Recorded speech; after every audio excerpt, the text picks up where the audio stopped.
เพิ่นมาก่อเศร้านี่เนาะถือว่าได้หลายเติบเลยพี่น้องเลยเพิ่นตั้งวงกบแล้วเนาะห้องนอนเนาะนี่ฮะบนนอนเบาพะมีพี่น้องเลย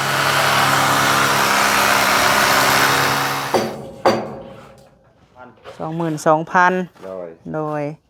ปันนี้หันตุ๊กโก้ใหม่นี่แบบใดก็ว้าวให้ FC ฟังมึงดูฮอดขั้นตอนใดที่ว่า18,000ฮะตอนนี้แล้วนี่ก็คันห้องนอนห้องน้ำนี่แหละห้องครัวก็ห้องเบิดนี่แหละโดยวงกบนี่ใส่ไฮแม่นบ่เอาสีกันสนิมเนาะพี่น้องเอ้ยเฮาก็มาอัปเดตเฮือนซานแม่บิ่งพอเพชรคือเก่าเด้อพี่น้องเอ้ยสิเห็นสอดพุ่นสอดพี่แน่ เอาพี่น้องเอ้ยสิไปเฮือนเจ้าของแน่แล้วก็มาเฮือนแม่บิ่งพอเพชรน้ำเนาะพี่น้องเนาะไปถ่ายคลิปอยู่นอกน้ำมันก็บ่ได้ไกลดอกพี่น้องเอ้ย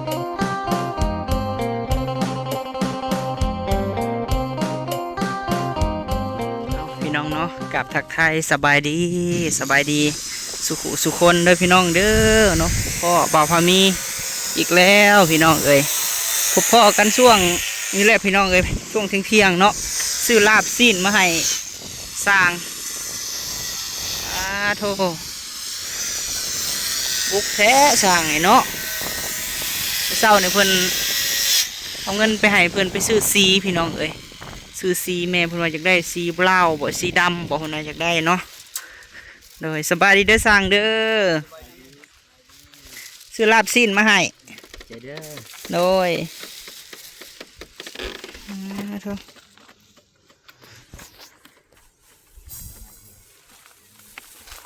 ลาบซีน3-4สุดว่า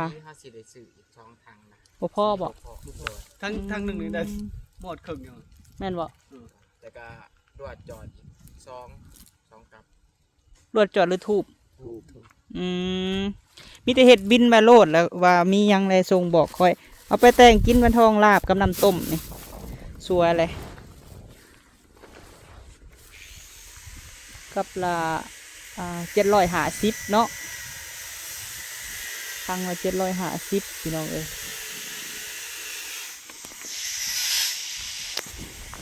ว่าเอาสีกันสนิมเนาะ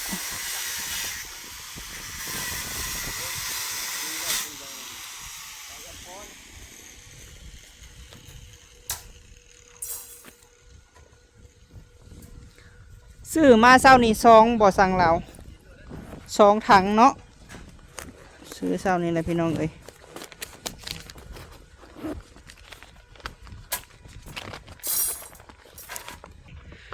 ที่แรกสร้างเพิ่นว่าซื้อสีปอนเนาะพี่น้องบัดนี้แม่เพิ่นว่าอยากได้สีบราวน์เนาะหรือว่าสีดำพี่น้องเอ้ยสีไข่คือแบบสไตล์บ้านสวนนั่นแหละเนาะนี่แหละแรกเพิ่นซื้อมาแล้วแหละเอาไปเปลี่ยนพี่น้องเอาไปเปลี่ยนแล้วเขาเพิ่มเงินมันบ่สั่งเราแบบเอาแบบใหม่ฮะนะเท่าไรนี่ฮะ1,100กับ600มาลบออก480 บาทก็ยังอยู่1,100บ่20 บาทบ่ให้เราโอ้โดยถือว่าแต่ก็มีแปรงทาสีน้ำ2 อันพี่น้องนี่เนาะพอดี1,120พี่น้องเอ้ยมันบ่พอบ่สั่งสีนี่มันบ่พอบ่เอามาอีก2บ่เมื่อวันจะเขาถ่าสำบัดจะได้เมื่อวันก่อนเจ้าปนน้ำมันยังน้ำมันสนบ่เขาเห็นสั่งรถนั่นเพิ่นปนแอดซังเขาเห็นเพิ่นเฮ็ดนะไม่ใช่นี่แอดซังไม่ใช่ไหนบ่ชื่อคอนเทนเนอร์มั้ยโดยงามได้เนาะสีนี่พี่น้องเอ้ย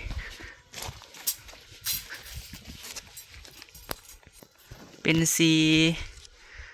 เล็กเลยพี่น้องเอ้ยเป็นสีดำเนาะออกเป็นสีนี่นะเพราะว่าสไตล์บ้านสวนเพราะว่าแม่เพิ่นว่าให้มันคือกับ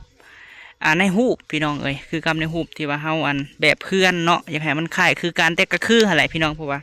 อันนี้เพิ่นใส่สีดำเนาะนี่แหละ เพราะว่าตัวในเฮือนนั่นบัดเฮาเฮ็ดเพดานจะบ่เห็นมีแต่เห็นทั้งนี้แหละพี่น้องเอ้ยเนาะแต่ว่าเฮาต้องลงหั่นนะพี่น้องสีกันสนิมเนาะของบ่พามีหั่นสีกันสนิมคือกันแต่ว่าเป็นสีปอนพี่น้องเอ้ยสีคล้ายคือสีเล็กเนาะโดยอืมเพิ่นเอา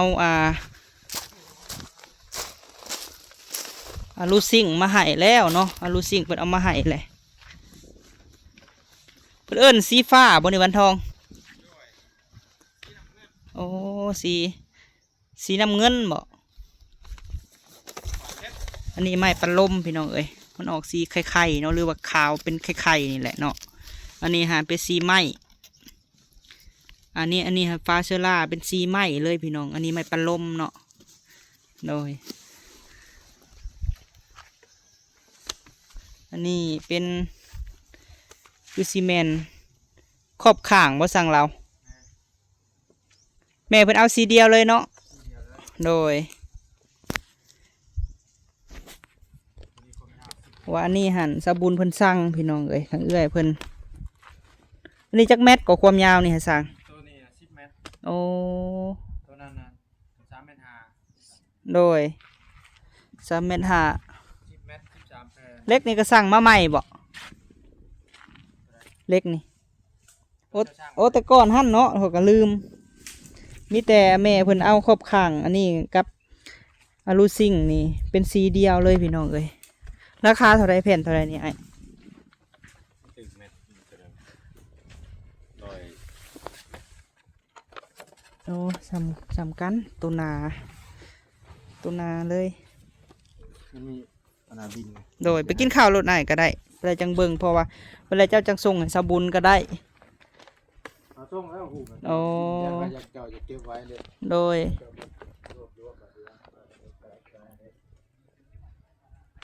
ว่าได้แล้วพี่น้องเอ้ยรู้สิ่งเฮาทางสั่งเราเพิ่นสั่งมาแล้วเพราะว่าทางเทิงเนาะเป็นของสาวบุญบรรณาพี่น้องเอ้ยครับเป็นอารูสิ่งนี่เนาะกาฟ้าไม้เอเชอร่าโดยเพิ่นเอาเป็นสีนี่ก็งามเลยพี่น้องเอ้ยมันออกแบบบ้านสวนเนาะแต่ฟ้าไม้เชอร่านี่แม่เพิ่นก็มักแบบสีไม้เลยหั่นนะไม้เพิ่นเอิ้นนังไม้ซักเนาะออกขายไม้ซักเลยพี่น้องงาม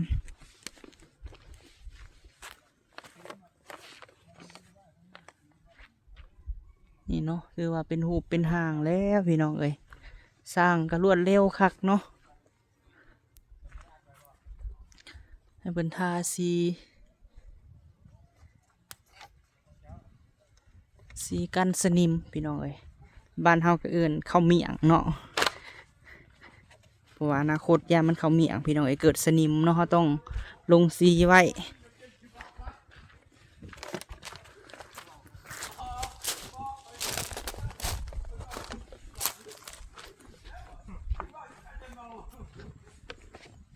เป็นไม้แป้นอีหยังเพิ่นก็กบไว้เรียบร้อยเลยได้พี่น้องเอ้ยเนาะสร้างนี่มีแต่จับใส่เลย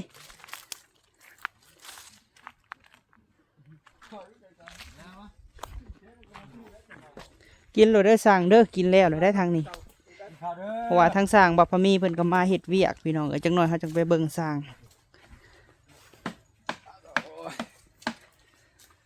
อ๋อกินข้าวกินน้ำบรรยากาศดีรีรอเนาะกินข่าวเด้อมา ลาบสิ้นได้มื้อนี้เนาะป้า กิ เนาะ นมาท่องว่าอาหารชุกดิบงงเลยข่อยอาหารยังได้ว่าชุกดิบลาบสิ้นลงท้ายว่าลาบซีน เอากินพี่น้องเอ้ยเพราะว่าต้องซื้อตัวดิบตัวสุกแน่ยันวันทองบ่กินบ่ใส่ภรรยาไปใส่เลยไปเตาถ่าน ไปเตาถ่านส่งหาภรรยาเลยหะเนาะกินข้าวแล้วบ่เคยเลยหะเนาะ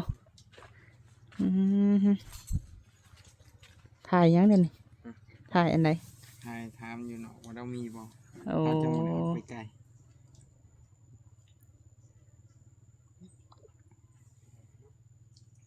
ตัดทรงใหม่ได้พี่น้องไอ้ทรงเก่ามือมาได้หะเนาะ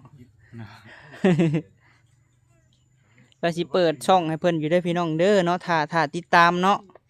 ถ้าติดตามช่องบ่าววันทองเพิ่นพี่น้องไอ้เพราะว่าตัวเก่ามันมีปัญหามันยังเข้าบ่ได้ เอาบ่ทองไปแม่ไปกินหะน้อง โดยตามสบายได้สร้างเด้อกินให้อิ่มเอาพี่น้องเนาะให้สร้างเพิ่นกินข้าวกินน้ำก่อนพี่น้องเอ้ยเฮาก็มาอัปเดตเฮือนซานแม่บิ้งพอเพชรคือเก่าเด้อพี่น้องเอ้ยสิเห็นสอดพุ่นสอดพี่แน่ เอาพี่น้องเอ้ยสิไปเฮือนเจ้าของแน่แล้วก็มาเฮือนแม่บิ้งพอเพชรน้ำเนาะพี่น้องเนาะไปถ่ายคลิปอยู่นอกน้ำมันก็บ่ได้ไกลดอกพี่น้องเอ้ยตั้งแต่นี้ไปฮอดเฮือนช้าๆก็3 ลักเนาะพี่น้องโดยมันกับพอไปพอมาอยู่พี่น้องเอ้ยเฮาก็แล่นมาพี่แน่ไปพุ่นน้ำเนาะให้เบิ่งบรรยากาศหลายๆบอนพี่น้องเอ้ยแต่ว่าเฮาขึ้นเบิ่งอยู่เทิงบ่ได้เด้อพี่น้องเด้อเนาะเฮือนแม่นี่มันยังบ่มีบันไดพี่น้องเอ้ยมื้อนี้สร้างเพิ่นสิซื้อซีอีกพี่น้องเอ้ยแต่ว่าราคาซีนี่เพิ่นขายเป็นเงินบาทเนาะพี่น้องเนาะ750 บาทต่อถังหนึ่งกระถังน้อยอะไรพี่น้องมันก็บ่แม่นถังใหญ่ดอกเพราะว่าสีขาวเนาะเราต้องเอาสีดำมาปกสีขาวพี่น้องเอ้ยกระท่านาแน่นี่เนาะนี่เพราะว่าแต่ของเบาพามีเนี่ยเป็นสีป้อนนะพี่น้องเนาะแต่ของแม่นี่ก็งามได้พี่น้องเพราะว่าเล็กเถียวมันยื่นออกมาเลยยันมันอันนั้นพี่น้องเอ้ยบัดเฮาเฮ็ดเอียงหั่นนะก็เลยบัดท่าพี่น้องเอ้ยโดยฟ้าไม้เสื้อล่าเพิ่นก็สั่งมาแล้วเนาะ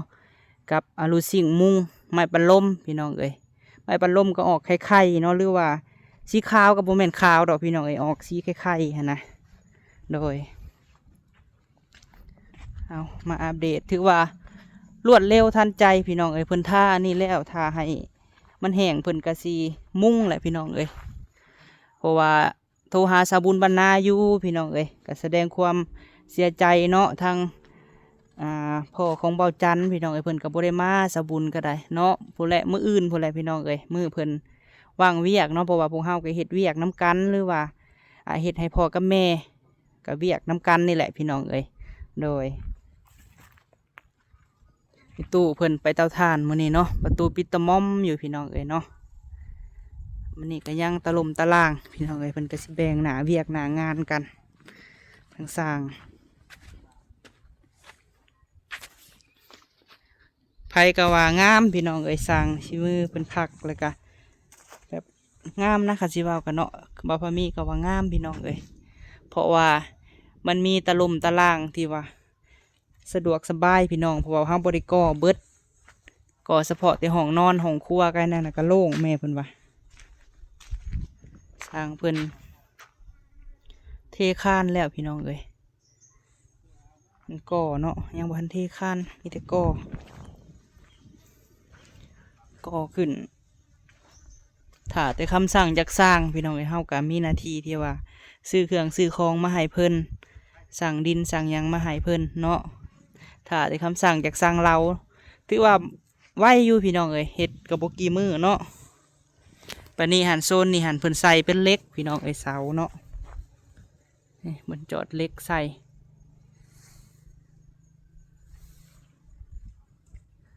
เพราะว่าต่อออกมาอีก3 เสาให้ใส่เป็นเหล็กเอามันก็งามพี่น้องเอ้ยสมก็สัดส่วนอยู่เงินสูงกะงามเป็นอีกแบบเนาะไปสาบันนี้เฮากะสิไปหาทางสร้างเฮือนบ่าวพามีก่อนพี่น้องเอ้ยไปจ่ายเงินค่าสร้างให้เพิ่นก่อนเนาะแล้วก็ว่าสิให้เพิ่นก่อเลยพี่น้องเอ้ยเพราะว่าอ้ายเพิ่นว่าคันว่าก่อเลยนี่ค่าสร้างเปิดเฮือนเลยพี่น้องเอ้ยแต่ว่าบริษัทตั้งแต่องกบไห้เนาะแต่ว่าบริเข้าบ้านหันนะในราคา18,000เพิ่นว่าก่อหอบเปิดเลยแบบกันห้องนอนอีหยังไห้เนาะป้าจังได้เฮากับไปเบิ่งเฮือนบ่าวพามีนำกันพี่น้องเอ้ยเอาเนาะพี่น้องเนาะเปิดภาพมาบัดนี้ก็นี่แหละเนาะต่อจากเฮือนของ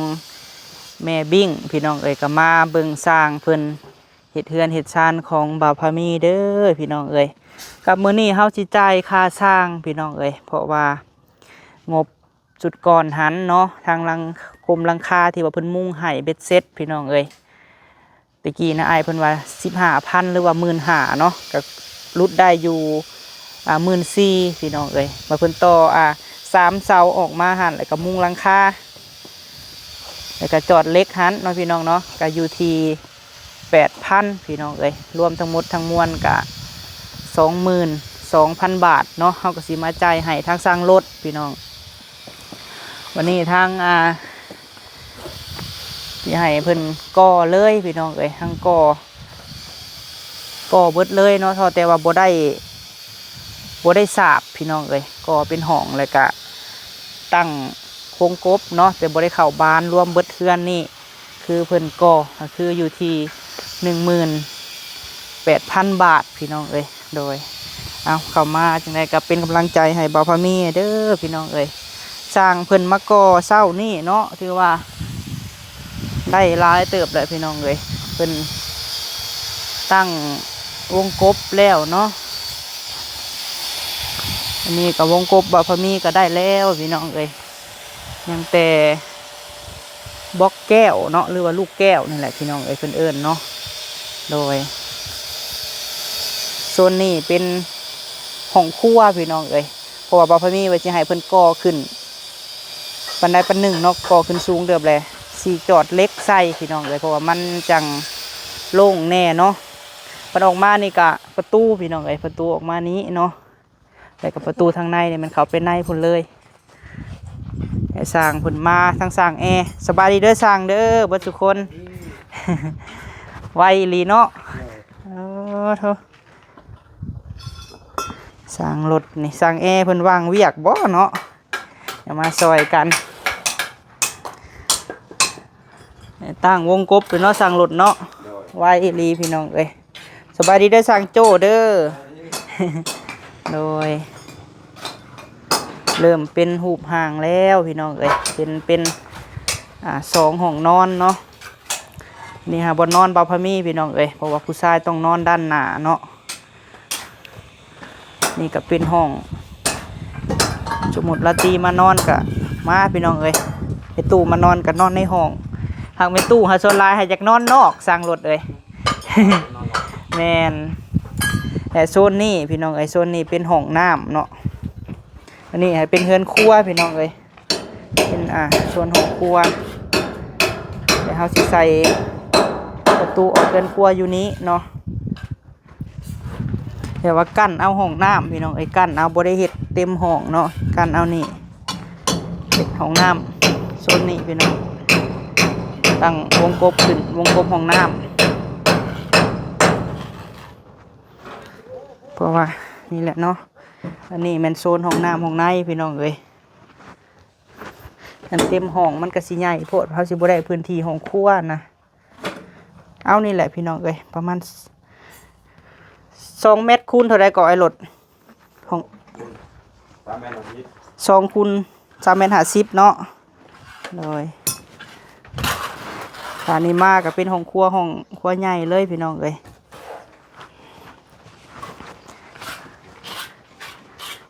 นี่หันเป็นอันนั้นเนาะห้องครัวพี่น้องเอ้ยห้องครัวเว้ากันอยู่ว่าจักสิเฮ็ดจังใดเนาะว่าพอมีให้สร้างเพิ่นก่อขึ้นก่อปันไดปันหนึ่งนะพี่น้องเอ้ยบ่ให้บ่ได้สุดดอกเนาะเลยว่าให้เพิ่นจอดเล็กใส่พี่น้องเอ้ยมันจังโล่งแน่กับสร้างเพิ่นว่าให้ซื้อบล็อกแก้วเพิ่นว่าให้สร้างบล็อกแก้วมาใส่ซื้อเล็กเนาะ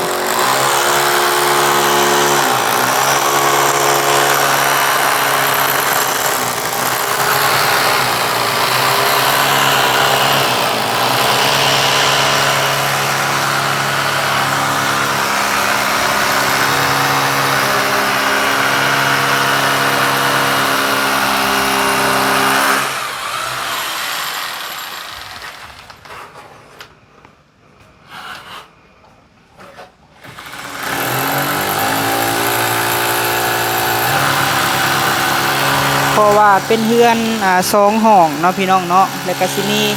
ห้องโถงยาวไปเลยพี่น้องเอ้ยห้องโถงเนาะ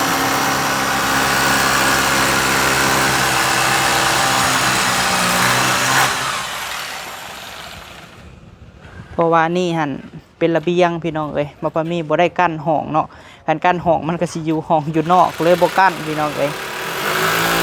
เก็บเป็นห้องโถงเลยเนาะเป็นระเบียงเลย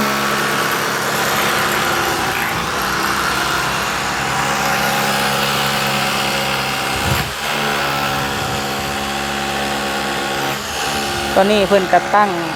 วงกบแล้วพี่น้องเอ้ยวันนี้เพิ่นสิเทอันคานเนาะแล้วก็เพิ่นสิอันตั้งวงกบเพราะว่าซื้อเป็นบ้านเดียวพี่น้องเอ้ยทางหน้าหันเนาะทางหน้าบนห้องนอนนี่ใส่เป็นบ้านเดียวตัวนี้2ปล่องรวมเบิดในเฮือนนี่มีแต่10วงพี่น้องเอ้ยเบิ่งพี่น้องข้างเฮือนบ่าวพะมีพุ่นเล็กเพิ่นบักใหญ่หนึง6 เซนบ่ได้พี่น้องเอ้ยเพิ่นเฮ็ดคานเนาะคานบักใหญ่เจ้าของเพิ่นบ่ได้ออกมามื้อนี้เนาะ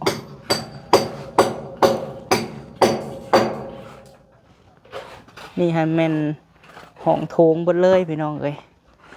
ห้องนี้หาสิใส่อัน2วงเนาะทางหน้าทางข้างนี่ก็2โหเป็นบ้านเดียวนี่ก็2บ่ได้รวมเบิดนะเป็น10วงพี่น้องเอ้ยให้สร้างเพิ่นไล่ให้ว่าพอมีคิดว่าสิใส่อยู่นี่หั่น4 แก๊สพี่น้องเอ้ยเนาะใส่บนห้องน้ำให้มันสว่างแล้วก็ใส่อันช่องลมห้องนอนอยู่นี้เนาะแล้วก็อยู่หั่นแล้วก็ใส่อันช่องลมห้องน้ำอยู่โซนนั่นพี่น้องเอ้ยแล้วก็เป็น4 แก๊สเนาะอยู่ข้างห้องน้ำนี่เพราะว่าพื้นที่เฮามันก็โล่งอยู่เนาะนี่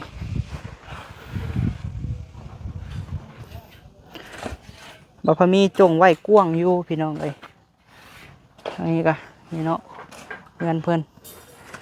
ขุดคุมใหญ่ๆพี่น้องเพราะว่าเพิ่นเฮ็ดเป็นเฮือนโครงการเนาะเฮือนออกแบบมาค่าสร้าง400,000 บาทพี่น้องเสาเพิ่นเบิ่งได้บักใหญ่นึงเพราะว่าอยู่บริเวณนี้พี่น้องเอ้ยเฮาสิตั้งอีหยังเป็นคุมห้องน้ำเนาะแต่ข้างหัวบ่พอมีคิดว่าต่อไปอนาคตเนาะเราจะเฮ็ดใส่ท่อแล้วก็ระบายน้ำพี่น้องเอ้ยเพราะว่าเฮายันน้ำมันสิออกหาหมู่เนาะสร้างเพิ่นมาก่อมือแรกพี่น้องเอ้ยมื้อนี้เนาะก็มือแรกมื้อนี้ก็ได้หลายเติบแล้วหรือว่าไว้อยู่บ่พอมีว่านี่เนาะฝีมือเพิ่น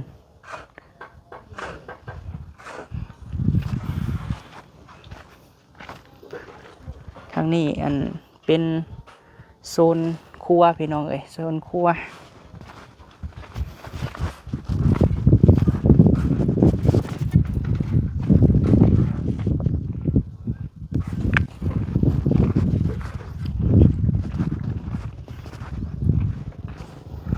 ซื้อหมากกระทันมาปลูกพี่น้องหมากกระทันต่างประเทศเนาะยังอันมื้อนี้เลยมาเบิ่งสร้างพี่น้องเอ้ยมาเบิ่งสร้างแล้วยังบ่ทันออกไปหาสาวซาหากมันก็มีหมากแล้วพี่น้องเนาะหมากกระทันยังสิสะดินอยู่ยังสิสะดินปลูกพี่น้องเอ้ยหดแล้วเพราะว่าซื้อปลูกห่างกันประมาณ5 เมตรเนาะหมากกระทันหวานพี่น้องซิมเบิ่งน้ำเพิ่นแล้วก็เห็นเพิ่นขายเบี้ยบ่แม่นเบี้ยดอกเพิ่นตอนกิ่งเนาะหมากกระทันอันนี้ก็บักมี่พี่น้องหากระปลูกมือก้อนหั่นเนาะบ่พอมีสิหาฟางหรือว่าเฟืองมากบไว้พี่น้องเอ้ยตอนนี้มันกระจอสิมากแล้วเนาะเพราะว่าเฮาซื้อต้นเพิ่นตอนกิ่งพี่น้องเอ้ยปลูกใส่ข้างเฮือนพอได้มีห่มเนาะ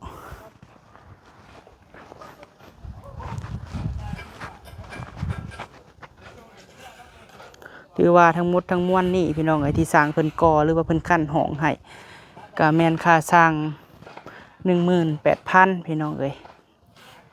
เอาจังไดก็ฝากเป็นกำลังใจให้ในเด้อพี่น้องเอ้ยบ่ขอหยังหลายเนาะขอแต่ให้เบิ่งคลิปให้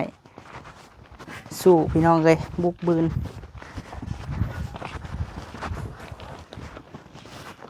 สิหาเวลามาอันคัดบ้านอยู่น้ำก็ใส่เนาะเบาประยอดใส่คักเลยได้พี่น้องน้ำนะใส่เลยได้บ่พอมีว่ะเอานั่นนี่แหละผสมปูนนะมันก็แล้วนี่พี่น้องใส่ได้สำนีก็ได้อันนี้หั่นต้นหมากอีหยังวะละมุดพี่น้องแต่ว่าโตเป็นตอนกิ่งแล้วอันนี้เนาะพร้อมสิหมากเลยแหละคันสิว่าก็ได้เพราะว่า ป้าพะมีเห็นอยู่ห้านเพิ่นขายพี่น้องเอ้ย ปลูกว่านเลยวะ ปลูกเมื่อก่อนหั่นติดได้นี่เนาะ มันจะนั่น นี่ถอดยอดเลยพี่น้องเห็นเพิ่นขายแล้วก็หมากดกพี่น้องใหญ่กว่านี้น้อยนึงเพอเฮาก็บ่ได้ปลูกใกล้หัวเกินดอกพี่น้องครับเพราะว่าเฮาซื้อตัวตอนกิ่งเนาะอันนี้หั่นกบมะม่วงพี่น้องเอ้ยซื้อมานี่ดอกอะไรได้มะม่วงอีหยังเพิ่นเอิ้น3ฤดูบ่พอมีก็บ่ฮู้จักไปซื้อก็บ่เท่พี่น้องเพิ่นเลือกให้เดโซนนั่นน่ะซื้อมากอกน้ำมาปลูกพี่น้องเลยมากอกน้ำขางหัวเบิ่งนะยังที่ซื้อมาปลูกอยู่มันยังคากองทรายแนะนำนี่เด้อพี่น้องเด้อทางหน้านี่ว่าเฮาสิปลูกหยังแน่นะเพราะว่าบ่พอมีอยากปลูกดอกไม้หน้าบ้านเนาะให้มันงามแน่แล้วก็สิแบ่งปลูกกมมะม่วงนำเพราะว่าพื้นที่เฮาเนี่ยมันก็ยังหลายพี่น้องมีเงินอยู่470,000พี่น้องเอ้ยได้ทั้ง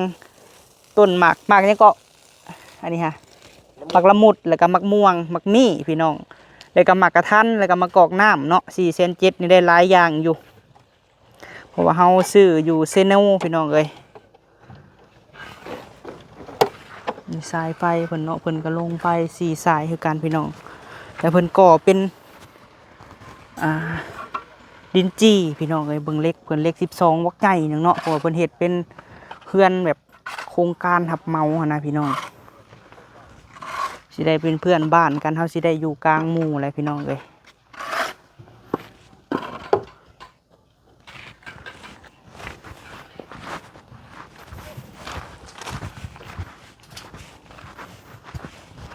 บันไดสร้างเพิ่นเฮ็ดไว้พอได้ขึ้นพี่น้องเอ้ยพอได้ขึ้นเพื่อนบัดเลยหันขึ้นนี่ก็สบายเพราะว่าเฮามีบันไดเล็กแล้วเนาะบันไดไม้บัดมันสิหักพี่น้องเอ้ย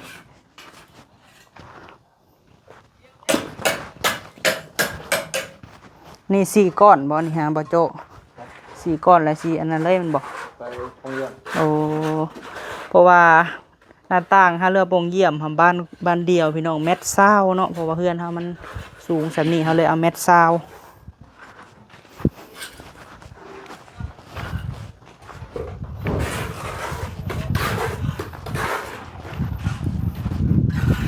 สั่งรถนี่มีคานเข่าเรื่อยๆเนาะทางเฮือนตุคำผมก็สิมุ่งหลังคาเลยพี่น้องเอ้ย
เอาสาวเนาะบัตรนี้พี่น้องเอ้ยดีจ่ายเงินให้ทางสร้างรถก่อนเท่าไรก็อ้าย22,000โดยปันนี้หันโต๊ะก็ไม่นี่แบบใดก็เว้าให้ FC ฟังมึงดูฮอดขั้นตอนใดที่ว่า18,000ค่ะตอนนี้แล้วนี่ก็คันห้องนอนห้องน้ำนี่แหละห้องค โด รัวย ก็ห้องเบิดนี่แหละ โดยวงกบนี่ใส่ไฮแม่นบ่ แม่น บ้านนี่เจ้าไรเท่าไรบ้านนี่ค่ะ บ้านนะ โดย เรื่องอะไร200 อัน บ้านนะ เข้าบ้านฮะตัวใหญ่ได้ซะอ้าย ตัวใหญ่400ตัวใหญ่400 โดย อันตัวใหญ่อีหลีได้ซะ ตัดมันกัน2อันกัน800 โอ้ มันมี2อันเลย โดยมาบอกพี่น้องมันมาบดแจ้งพี่น้องเอ้ยมันย้อนแสง18,000เนาะเอาพี่น้องเอ้ยหาเงินได้บาทนี่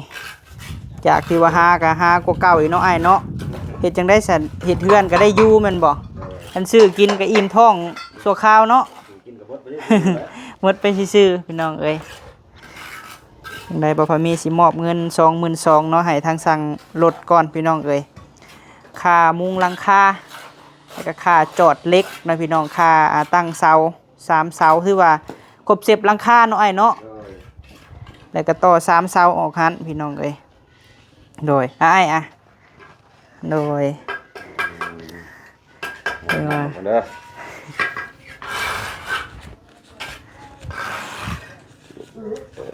เก้าสิบเอ็ด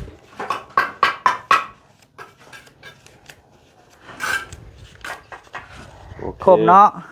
ครบ โดยขอบใจหลายๆเด้ออ้ายเด้อ โดย วันนี้ยังขั้นตอน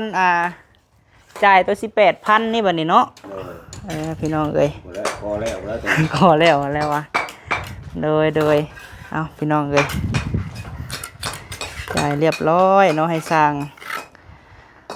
ยังขั้นตอน18,000หันพี่น้องเอ้ย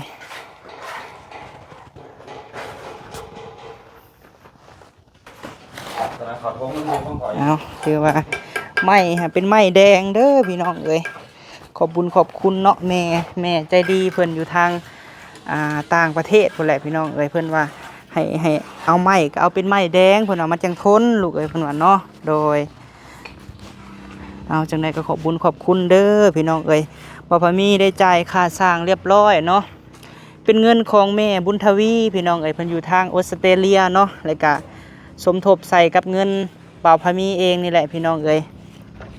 ถือว่าขอบบุญขอบคุณหลายๆเนาะที่ว่าแม่เพิ่นออกซอยพี่น้องเอ้ยแล้วก็ขอบบุญขอบคุณน้ำผักน้ำแห้งเจ้าของน้ำพี่น้องเอ้ยที่เฮากะบุกบืนเนาะพี่น้องเนาะสู่ซนแล้วก็ขอบบุญขอบคุณผู้ใหญ่ใจดีใจบุญที่ว่าเพิ่นเมตตาสงสารและเพิ่นก็ได้สดซอยเข้ามาพี่น้องเอ้ยสมทบกันหรือว่าซอยใส่เงินบ่าวพามีแหละพี่น้องเอ้ยตื่มใส่กันเนาะขั้นตอนต่อไปก็สู้พี่น้องเอ้ยบาทนี่มาฮอดจุดนี้แล้วกะจากที่ว่าประหยัดอดออมกะต้องได้อดออมหลายกว่าเก่าพี่น้องเอ้ยขอบบุญขอบคุณเนาะเฮือนซานบ่พอมีเดือนหนึ่งกับประมาณ4 มื้อ5 มื้อพี่น้องเอ้ยรวมเบิดตั้งแต่มื้อตั้งเสามาฮอดมื้อนี้เนาะพี่น้องเนาะขั้นตอนต่อไปก็แม่นจ่ายหาเงินจ่ายค่าสร้างเพิ่นก่อพี่น้องเอ้ย18,000 บาทเลยกะซื้อบล็อกแก้วเนาะแล้วก็นี่แหละตบแต่งฮันนี่พี่น้องเอ้ยเพราะว่ามีแห้งที่ว่าเฮาได้บ้านแล้วก็วงกบแล้วพี่น้องเอ้ยเอาขอบุญขอบคุณเด้อแม่บุญทวีเอ้ยให้เจ้าอยู่ดีมีแห้งเนาะพบพ่อแต่สิ่งดีๆเข้ามาแล้วก็ขอบุญขอบคุณ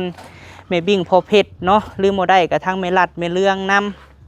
ทางแม่ใจดีอยู่ต่างประเทศนํเด้อแม่เอ้ย